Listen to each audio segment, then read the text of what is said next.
Into the 250 West Scrum from Salt Lake City, following round 14 of the 2020 Monster Energy Supercross Championship. I'm Daniel Blair, joined by some of the 250 riders who raced yesterday, and excited to get you guys on and have some fun and talk about your trip so far and talk about your race from yesterday. Michael Moseman, Alex Martin, Justin Cooper, Brandon Hartranft, Jett Lawrence, and Christian Craig. Thank you guys for tuning in. And again, thanks to the media for joining us as well. We'll introduce you guys here momentarily.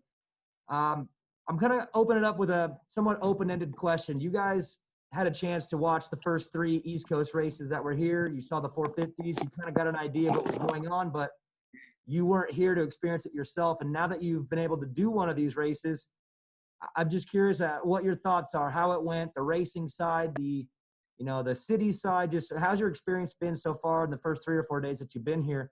And Michael Moseman, I'll start with you. Yeah, I appreciate you guys having us on here, and man, it's been a good experience so far. I like Salt Lake, and it's really beautiful just seeing like the mountains all snow capped, and the weather's been pretty wild even in the time that we've been here. But after watching all the guys race and stuff, after the first weekend when it was so dry and slick and they're drifting, at Baker's Factory we actually put in a oval, like a flat track oval, in the middle of the Supercross lap to practice, and everyone talked about how weird it was, without fans, and it was definitely weird, but also like I was able to just be pretty focused in what I was doing, and I don't think I pay a whole lot of mind to the fans while I'm out there anyways, so that wasn't a huge bother, but it was good to go back racing nonetheless. Of course we missed them. And it's not the same, but it was solid. Alex Martin, same to you. How's the trip been so far, and what were your thoughts on the race yesterday? It's kind of in line with Michael's comments. I think we're all just really fortunate and happy to be back. Like I said on my Instagram a few days ago, it's been 123 days. That's like literally a third of the year. So, and I went through parts during the quarantine where I was like, screw it. Let's have this extra beer and pizza and whatever. And obviously when we had the schedule, found out like, all right, time to crack down and get ready. And, I'm just happy to be out here racing. It's definitely weird not to have the fans, but I tell you what, when the gate drops and you're in the zone and you're racing with these guys, it doesn't matter if there's fans or not. The team managers and the whole industry is up in the stands watching anyway. So, you definitely get that adrenaline buzz, and it definitely took me a while throughout the day to kind of get back into like racing mindset. I kind of felt like I was still on vacation in a way in La La Land. So, but in the end, it ended up being all right. So, just happy to be back and really pumped that Feld and everyone was able to get something together to where we could finish out our series. Justin Cooper, same question, but I'll kind of add on to what they said. Once the gate goes down, you get out there, you're racing, but did it have some of an eerie feeling there on the gate when you're waiting? There's that period where before the parade lap where it's just silence.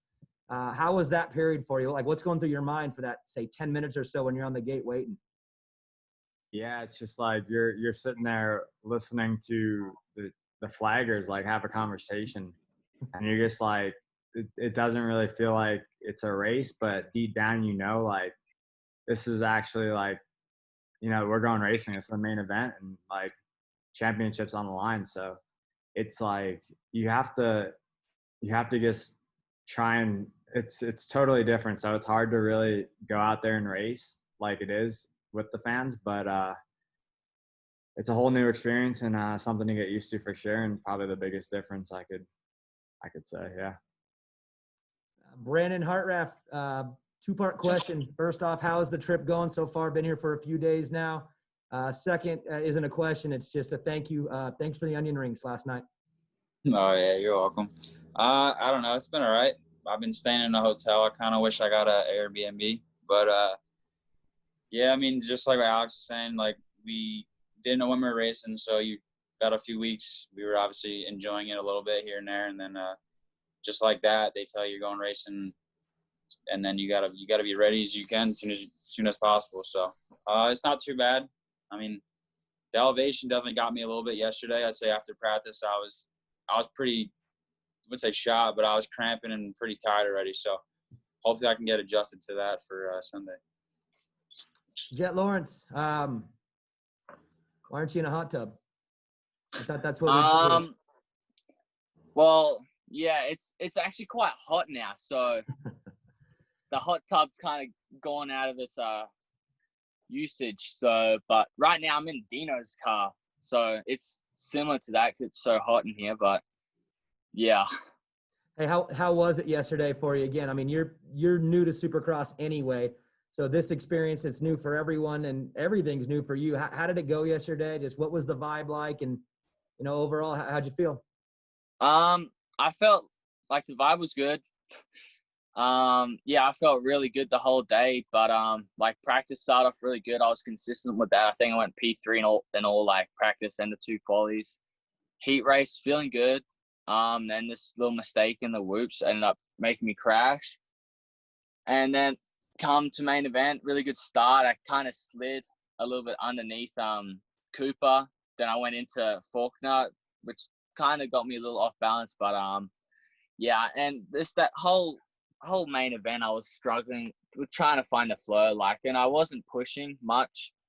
I was in a pretty comfortable, my heart rate wasn't too high. I was feeling still good, but just the whoops just caught me off guard. Really, I came in my bike just went to the left, I went right, and then we ended up both going to the right. But yeah, besides that, I was happy with how the day started off with. I just need to make sure I keep going throughout the day with that. Christian Craig, you've been racing for a while now, so you've experienced a lot in Supercross, but obviously this is a brand new experience for everybody. How was it for you, just the whole thing? With you got the family, the team, then of course the racing side of things. Just how's it been so far being here for a few days now? Yeah, it's been good. We drove up from California, so brought the motor home, the whole family. It feels like home now. So that was the goal, is to make it feel like home, because we're going to be here for almost 3 weeks. The no fans thing wasn't a problem for me. The only thing was sitting on the line for each race, I was kind of laughing at myself at how quiet it actually was. Not even the riders, looking at each other, talking to each other. I had to, say something to McAdoo at one point just to try to break the ice. It was so awkward. What'd you say to him? How'd you break the ice? Well, it was after his heat race incident. So I was just commenting about that whole situation to him. But a low key knuckle punch? Yeah, no, not that. But it's I saw that. But other than that, it's been fun. I mean, you could tell right away how excited everyone is to get back to racing with all the craziness going on. And, man, it's fun, though. Obviously didn't go my way, but my speed's there, and I know I could be up front, so I'm not worried. Awesome, guys. I'll open it up now to the media. I got to go with Darkside first. You were the first one logged in. You got the whole shot, so kick it off for us. All right, Justin Cooper, you're one of the guys, obviously still in the points chase here. But last night, you were off the podium by just a little bit. What do you need to do to regroup, come back in with the elevation issues and not much time to recover? What's your next step for a couple nights from now? I think I was jitters out of the way. Shouldn't be like that, but definitely got to rebound for this next one. I just felt like I kind of hit a wall halfway through, and just can't be doing that if I'm going to go for this championship. So maybe just put a little bit too much pressure on myself and got a little too ahead of myself and ended up striking back at me. So just got to go into this next round a little more calm and really, really focus on the task ahead and just putting myself in the right position and just most of all staying relaxed. I think everyone was pretty hyped up, and yeah, I just couldn't really maintain that for the whole main event, which is a little bit disappointing, but really no excuse. So just got to come back this weekend and give it all I got again. All right, Michael Moseman, obviously training at Baker's Factory. Everybody knows that's a hardcore program. not much turnaround this week. Something new for you. You haven't really experienced it yet to go right back racing just literally 3.5, 4 days later. What do you think about the fact that you're going racing in just a few days again and not really having the typical practice time? It's definitely going to be interesting, and I'm kind of excited just to see how I deal with it and how my body deals with it. I'd say racing on a Wednesday, like my whole like time clock of things is off, but we get to ride tomorrow, and I think that's going to be plenty with altitude and stuff, and taking it easy and taking care of my body and doing what I can. I'm pretty sore after yesterday, as we usually are after taking a while off. So yeah, I'm pretty confident. I feel good in the altitude. Just like in general, like I feel like I have a good history in altitude, like racing in Colorado and stuff. Yesterday was definitely tough and definitely noticed it. But yeah, I feel pretty confident going towards Sunday as far as the body. Dan Lamb. Yeah, Jett, we haven't talked to you since your big get off. After that race, you got a lot of attention. There was a lot of stars from different sports reaching out to you. How's it been since that day for you? And how was the recovery? And how is all that feeling now? Yeah, it was definitely pretty cool to get a message from Daniel Ricciardo. I think I got one from Mark Marquez. It was definitely a really cool thing to be noticed by someone that big in their sport, and obviously me coming from Australia, like a little town called Landsborough, was definitely really cool to see. And since then, yeah, recovery. I think I spent 6 weeks off, but like my collarbone was, I think I was 3 weeks in. I couldn't sit anymore, so I was on a mountain bike with riding with one arm. But yeah, 6 weeks off, then I was able to get back going, and yeah, then this pandemic happened. So I was luckily able to fly back to Florida. So I was in Cali then, to fly back to Florida and get some riding in there. But no, collarbone's solid now. Yeah, I took a few crashes yesterday and nothing really sore, just scratched up and bruised. But no, it was definitely cool to get those messages. Nice. And overall, how are you liking America? I mean, it's been a little weird. We got riots and coronavirus and all this great weird stuff going on right now. But overall, how are you liking America, your reception and whatnot since you've been here?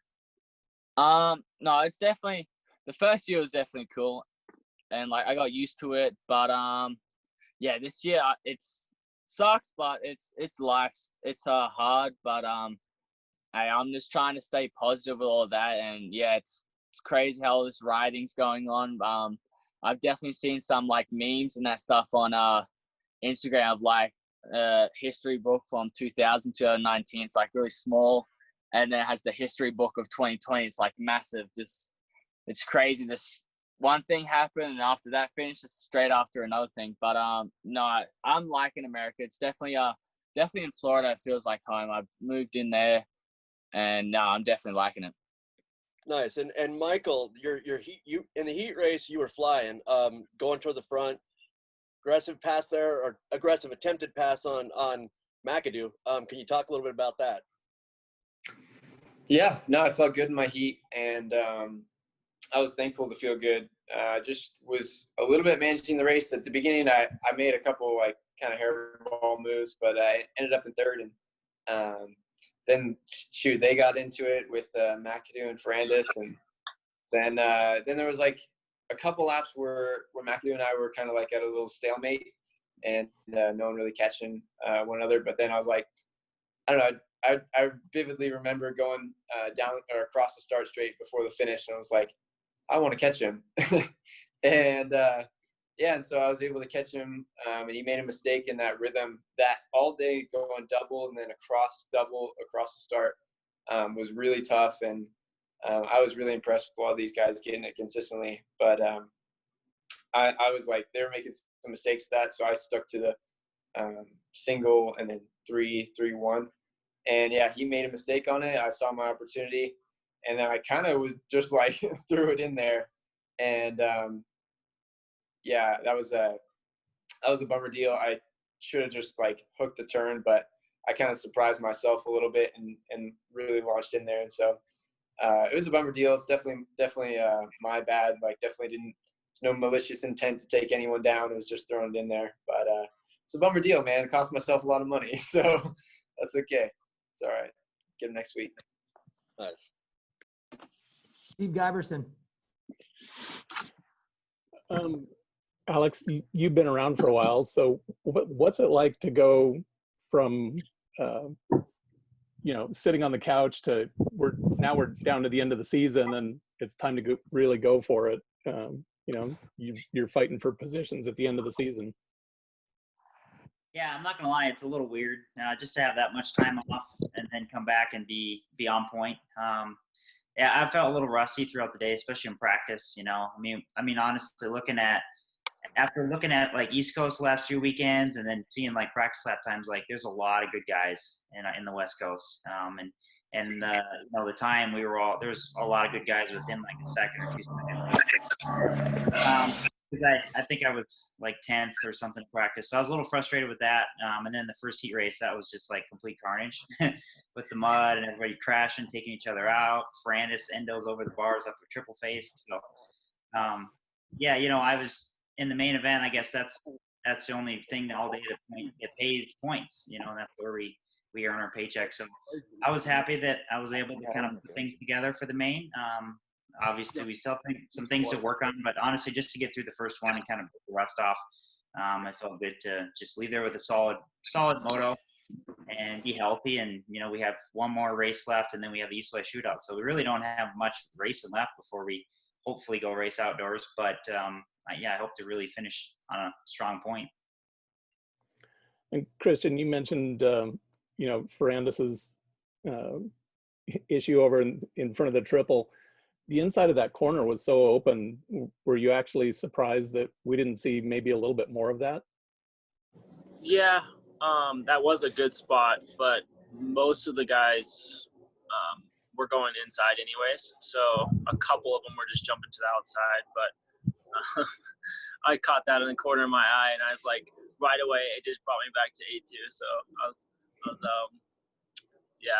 pretty funny moment, but crazy times, like just carnage everywhere. Like I said earlier, it was like everyone was so hyped, and like just I think after watching those East Coast rounds, everyone was just like could not wait to go, and you could see it. Everyone's riding and style and just aggression. So it was entertaining for people watching on TV and whoever was there. So it was fun. Yeah, just a lot of pent up adrenaline. Yeah, I think it was just we were all just cooped up. Everyone was. And then, like I said, those 3 rounds that we watched, it just got everybody fired up, and, we couldn't wait to race. But you'll see I think there's a lot more fireworks to come, but it's going to be fun. Michael Antonovich. This one is for Jett. Jett, I was on the track last night shooting photos, and as soon as you crossed the finish line, I saw you taking it out on yourself about your result. It doesn't seem like the team is putting as much pressure on you as you are putting on yourself. Are you your own worst critic and your own biggest motivation right now? Yeah, I was definitely disappointed with my performance in that. So, yeah, I was definitely not happy about that. I knew I should have been up with Cooper and Ferrandis and that, and I made another stupid mistake that at my level and being professional that I shouldn't make. So, yeah, I definitely wasn't happy. And, yeah, the team was still happy, but I knew I could have done better. And what I got, I shouldn't be getting that position what level I'm at right now. So, yeah, I definitely wasn't happy about it. You have Johnny O'Mara as a riding coach right now, and you guys have spent a lot of time together in this last few months since you've been here. Johnny's known for his, even keel demeanor and everything like that. Is that something he's trying to instill in you, or does he understand, hey, you're a young guy and you're running on a lot of motivation and a lot of excitement all the time? Yeah, he has to keep on reminding himself that I'm only 16 and that stuff. So he's trying to not get too frustrated, but he's mainly calming me down most of the time after races like that. Cause I put so much pressure kind of on myself for being so young, and then obviously all the media and that stuff. But no, he's definitely calming me down. He's been really good so far. Thanks, Ben. No problem. Yeah, this one is for Justin Cooper. Just take me through the race. You started second. I'm sure you had a view of the lead. Then what happened from there? Because I'm sure you wanted to go after him, but it didn't quite work that way. So how'd it go for you? Yeah, at first I was just pacing off Austin in the beginning and felt fine. And I ended up making one mistake a few minutes in, probably like halfway, a little bit before halfway, and I missed the long rhythm and kind of got shuffled back to fourth pretty quick. And from there I felt like I rode tight and I tightened up a little bit in the whoop section. I think I hit a wall basically from that point, and I just didn't really have the flow from there on, and it was pretty hard to even survive the rest of the race from there. I kind of put myself behind the 8 ball there, and I just can't be doing that. It was some of it because I know you've been training and riding a lot, but just having not raced, did that change things when you start making mistakes and there's pressure all around? Was that almost a change compared to riding during the week? Yeah, definitely. It's a lot. Being at the race is a lot more pressure. You're just the whole day is a little bit more hectic and a little bit more stressful. So, that definitely has something to do with it. But I've been in the racing environment long enough to where that should feel pretty comfortable to me. We did have a long time off, but still no excuse there. So just going forward, just gotta flow a little bit more, and it's good to get the first one out of the way. It didn't really go as planned, but I'm pretty confident going into this Sunday. I know my speed's there, and it should be good. Thank you. My next is for Jett, if he can hear me there. Seems like he's gone a nice stroll. You almost got the whole shot, like 3/4 of the start. You were leading everybody, then you kind of got shuffled. It almost looked like it took you a lap to get going. Did you just not have the lines, or was it just because you had guys in front of you? But the first lap was not good, and then the next couple you were right there with the guys. I had a really good start. I was a little bit off balance, but I kept the pin, had one leg off just to get balanced out. But I just that whole main event, I struggled with lines. I just wasn't flowing with the track at all. But once after the first few laps, I was good to go, and I started like kind of clicking my lap times off again. So, but that first lap, I was trying to get. It's been a while since I raced, so I was trying to get used to that last lap sprinting and that stuff. So, but it was okay, but yeah. Okay. And my next one is for Christian. So Christian, you were talking about the carnage in the heat race. We know you were involved with your own carnage earlier in the year. You're like one of the veteran guys of the class.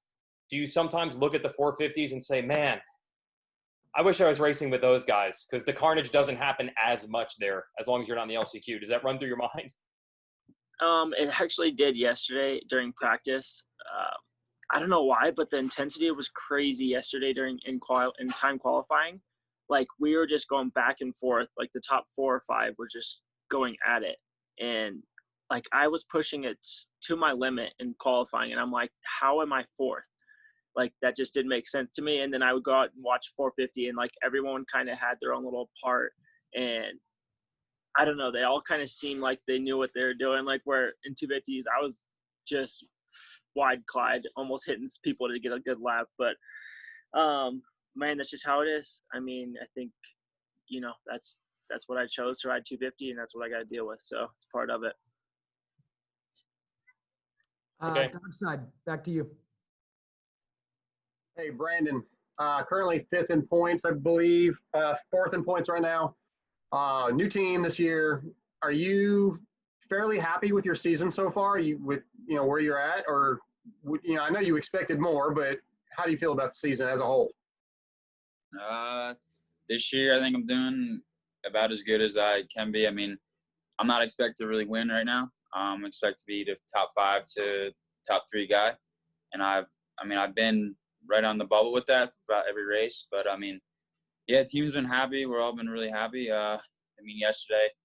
Coming into yesterday, I've been training very hard and making a lot of progress. And I don't know. I mean, practice, I was riding really well. And then after the last session, I was depleted and dehydrated, and I was cramping. I don't know if it's from the altitude or what, but going to the night show is just not my night. So But other than that, we've been doing really good. Yeah. Christian, so last night on the press conference, the top three 250 guys said that this was one of the hottest and most difficult races of the year. But, I wasn't there, but I was, listening to the PulpMX review show with Weege and the guys. So the temperature really wasn't that hot. What were the conditions like for yourself? How'd you feel about it? I didn't struggle one bit.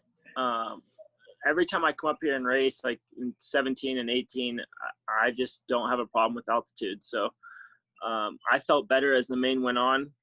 The heat was not an issue at all to me. So I know it zaps some people like really quick, and some people just can't deal with it. And I think it's just everybody's different. But yeah, like I said, I was quicker as the main went on. So yeah, I'm not having a problem with it. Dan Lamb. Yeah, this is for Jett, who's who's still on a stroll. That's an awesome view on top of you there. Your progression has been pretty insane in this class so far. It's your first year in Supercross. You're only 16 years old. Are you surprised at where you fit in on this? Are you surprised that you were battling for the win so soon at this point? Not kind of, but not really. Like I knew I had the speed, but it was just kind of knowing when it was going to happen, really. Right on. Brandon, first year on a factory bike. What would you say the biggest difference is this year as opposed to years past now with the kind of support you have? I'd say the resources, and then definitely the bike, and like our KTM shop is literally the test track. We have 2 test tracks, and they're literally 100 yards from the KTM shop. So I'd say the resources, and then the bike's very good, and just stuff like that. I mean, like last 2 years, we obviously didn't have that many resources. So to where, say if I say the bike's good, they're still trying to find more, to where in the past, if I said the bike was good, that was it. So yeah, I'd say it's just resources and trying to make us better. Yeah, and it's straight rhythm. You're battling with guys like Ken Roxon and stuff. You're a bigger dude. Are you someone that's looking forward to the future on a 450 when you can get on a bike that fits you better? Yeah, I'm a bigger dude, so the 450, the power is a lot better for me. I tend to dab my legs a lot more on the 250. I think just because it's a smaller bike, and the 450 I ride a lot smoother. So yeah, I'm looking to forward to the 450. Thanks, guys. Steve Giberson, and then Anton and Weege right behind Guy B. Hey, Brandon. You talked about cramping and hydration. Are you going to change up the program before Sunday to try and take care of that? Yeah, I mean, they do say altitude makes you a little bit more dehydrated, so I guess I need to hydrate more. I didn't really eat that much yesterday, so I had breakfast and didn't really eat until the end of practice. So that was my fault. But I mean, obviously, like I said, we've been training really hard. So, but other than that, I think I'm gonna just hydrate more. For Justin, we've seen the Star Bike get a lot of good starts up here. How much of an edge does it take off because of the altitude here? Yeah, everyone knows the Star Bike's good. It's pretty much just me now on my start. It's really, I'm at an advantage here, and I really have to mess up my start in order to be shuffled back. So even yesterday in the main, I just opted to go outside. I had like 7th gate pick, and I just opted to go outside because I was pretty confident in the bike, and just picked a line that worked for me, and ended up getting out front right away. So yeah, start's not an issue, bike's not an issue. Everything's been working great with the team. Just hopefully we can come back a little better for Sunday. Do you have to recalibrate your expectation of what you can do for jumps and things like that based on the slightly less horsepower? Yeah, we rode actually the day before the race probably too much. I ended up riding like an hour. I think I might have had something to do with the recovery. Came into the day a little bit tired, but yeah, the bike's definitely a little bit slower than usual, as it is for everyone. But not much. You get used to it after, a few laps, come up short on a few things first lap, and you're good from there. But definitely, yes, it changes things up, and maybe have to play around with gearing a little bit to find something that you're, more comfortable with that would be the same as if you were riding back in California or something. And I've got one quick one for Jett. Man, sitting down and staying in one place, is that almost like torture for you? Oh, totally. I'm the person that just like loves to go do stuff. I can't sit down, do nothing. So yeah, I'm such an outside person. I like to go ride my skateboard, like mountain bike, all that stuff. But yeah, I can't sit still. It's a bad habit of mine. Did you jump on a chairlift here? Is that what we're seeing? Yeah, I'm going up doing an alpine thing right now, and I'm literally on a ski. What do you call them? A chairlift thing. I totally forgot that I was doing the Zoom thing, but we're making it work. Okay. Yeah, don't let us slow you down. Nah, it's gone quite smoothly so far, actually. Michael Antonovich. This one's for Michael Moseman.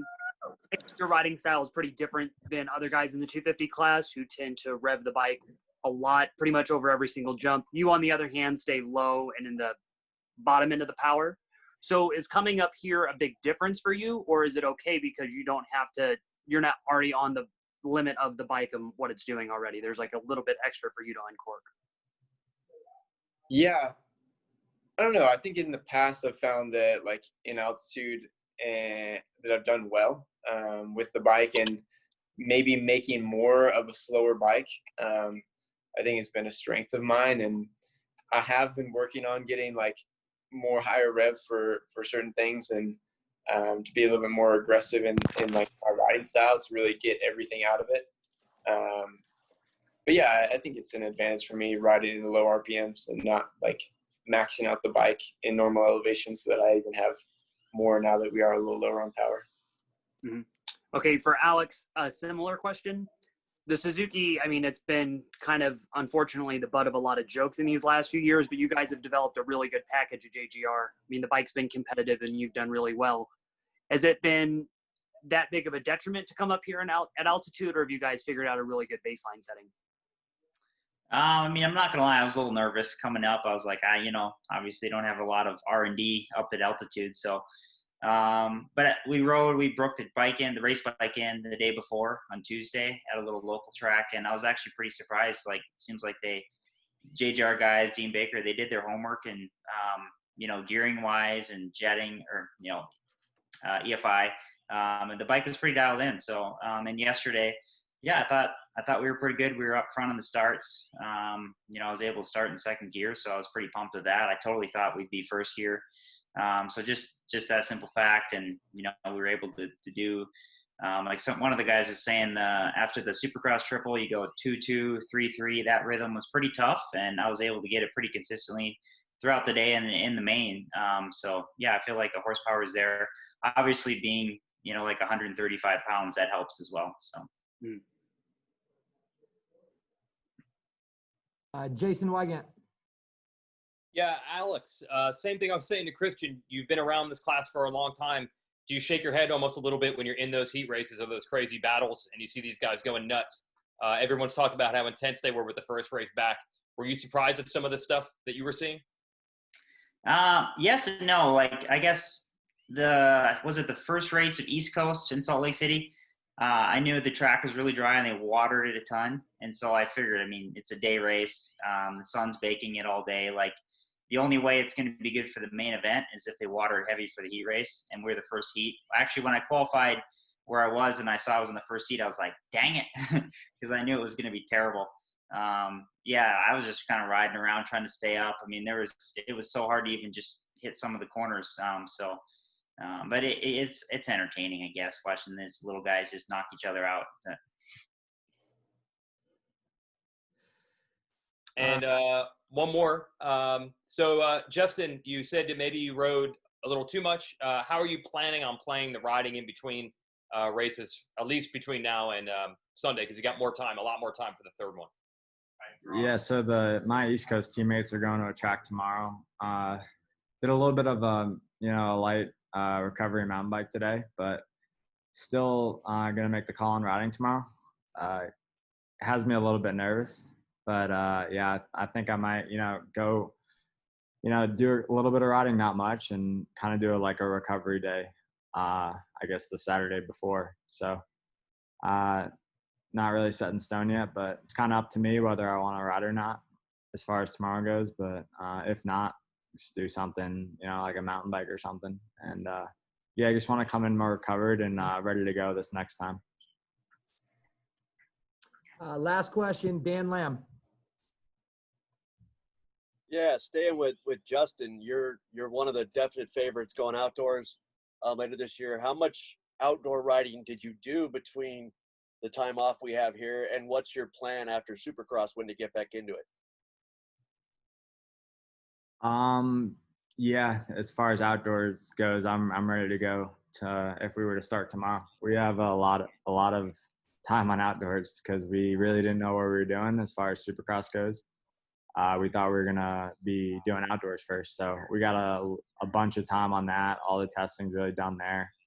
All the motos are done there. So yeah, as soon as Supercross is over, we'll have like 3 or 4 weeks. Yeah, we'll just do a couple outdoor days. It won't be much, but we're ready to go for outdoors now, and just really want to finish off the Supercross season strong. That's the main focus right now. And as far as outdoors, when that comes, I'll be ready to go. Cool. And one last one for Christian. We got 7 riders here, all factory riders that can win or be on the podium on any given night. But there's even more out there. And the West or the East was obviously not as deep. Is this one of the deepest coasts you've seen in your career? Yeah, I mean, I think everybody that rides on either coast is like, oh, ours is more stacked, ours is more stacked. But I think it's easy to tell which is more stacked this year. I mean, there's a couple of good guys in the East, but this is like back to 8th or 9th of factory guys. So, and people that have podiumed or won. So, pretty crazy and pretty tough class. But I think that's what you want to be. You want to be racing these guys. So I look forward to it. Thanks, Dan. Guys, thanks for tuning in today and watching this. And to the riders, thanks, you guys, for taking time out of your day. Recover, heal up, and we'll see you in a few days. Thank you.